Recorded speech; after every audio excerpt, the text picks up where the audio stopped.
Fontana was originally designed for segregated living. Founded in 1913, Fontana was split by Baseline Road, which quickly became a racial dividing line. Black families moved north of Baseline Road, while white families built their homes to the south of the divider. In the 1930s, a group of black professionals, including doctors and businessmen, purchased a large piece of property in the north.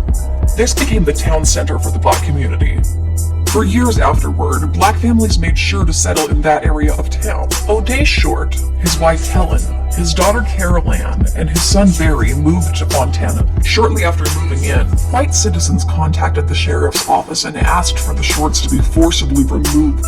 Fontana had its own chapter of the Ku Klux Klan that held public parades every year up until the 1970s. So if things were this dangerous in the black part of town, that should give you a sense of the situation that the Shorts were in south of Baseline. Without any legal reason, they told O'Day that he was out of bounds. O'Day believed that his family had every right to live anywhere they liked, so he complained to every outlet available, hoping to get some protection. Unfortunately, many members of the police force were on the same side as the Shorts' neighbors. They too wanted the family to move. Even the man who originally sold the property to the Shorts, Jay Sutherland, spoke to O'Day and threatened him with violence. On the night of December 16, 1945, witnesses reported a white-hot explosion on the corner of Pepper Street and Randall Avenue in downtown Fontana. The flames were described as intense. None of the victims were killed outright in the blast. Helen, Carol Ann, and Barry suffered through the night. They were all dead by morning. The local white paper didn't say anything about it for 2 days, and when they did, it was a vague 3 killed when home accidentally burns in Fontana. They claimed the fire was started by a faulty oil lamp that exploded when it was lit. This did not sit well with the relatives of the Shorts or anyone in the black community for that matter. Helen's sister Carrie Morrison made a loud public outcry, and with the help of the NAACP, she appealed to State Attorney General Robert Kenney. This led to District Attorney James B. Kavanaugh finally caving and calling for an inquest. Kavanaugh questioned O'Day in the presence of John D. Lee, president of the NAACP, saying that if the fire was caused intentionally, the persons responsible would be prosecuted, but if it was accidental, they would leave it at that. When he began to question O'Day, who was in terrible condition and did not even know his family was dead at this point, O'Day declined to answer, saying that he didn't feel he should be compelled to answer from his sickbed before he had proper legal advice, and that he did not feel he was competent to answer in his condition. But what about the threats O'Day had received? When Robert J. Smith, editor of the Tri-County Bulletin, a black newspaper, testified at the inquest, he attempted to bring up the vigilante visits and other acts of intimidation.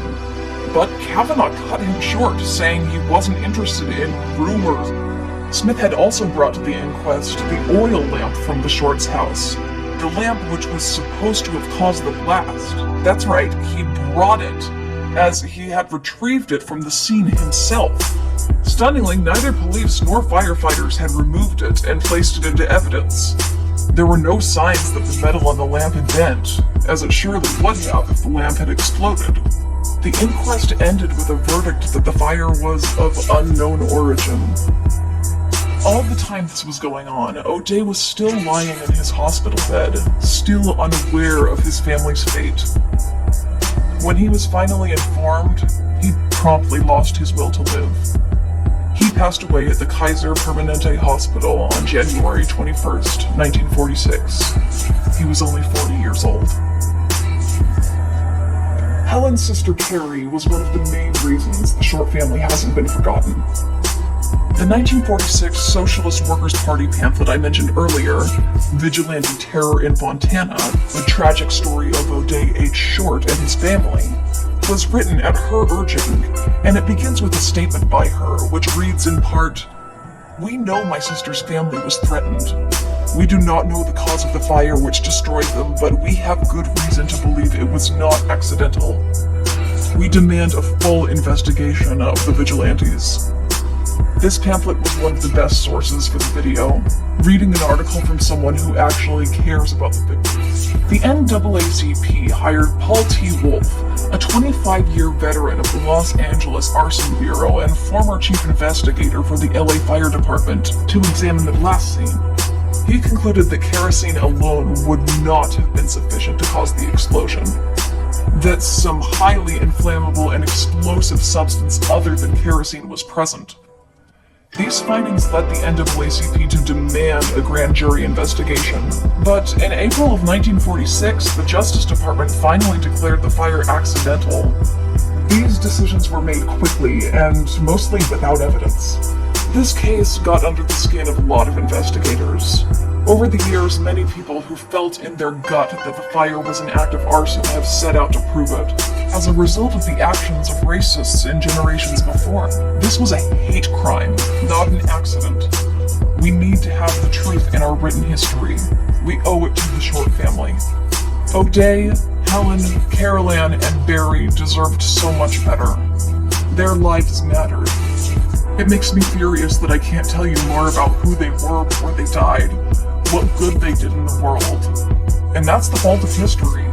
Let's not forget the Shorts.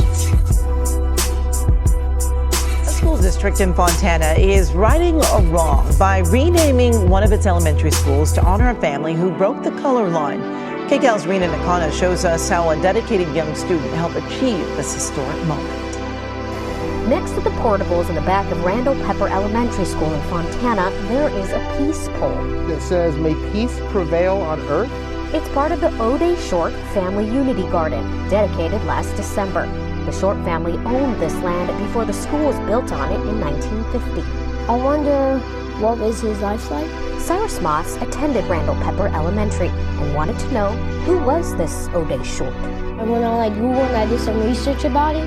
I just wanted to give justice to him. Moved by the tragedy, Cyrus says the naming of the Unity Garden in the back of the school was not enough. I would like to see if we could change the name of Randall Pepper Elementary. This March, he asked the Fontana Unified School District to rename the school O'Day Short Elementary. Everybody would have just forgot about it. It would have been like if it never happened. But it did happen, so then I realized if they weren't going to take charge, I was going to take charge. He started a petition and collected 150 signatures from the community. This month, the board members cast their vote. Motion passes 5-0. When you know better, you do better. And so let's memorialize our past, understand our history, and move forward. Starting with the 2025 school year, Randall Pepper will be known as O'Day Short Elementary, thanks to a young man who fought for the legacy of a family almost forgotten. I'm just so extremely proud of you. My goal is to let everybody know what had happened to O'Day Short.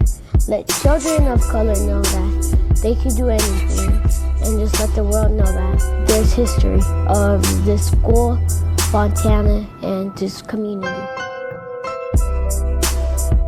A people without the knowledge of their past history.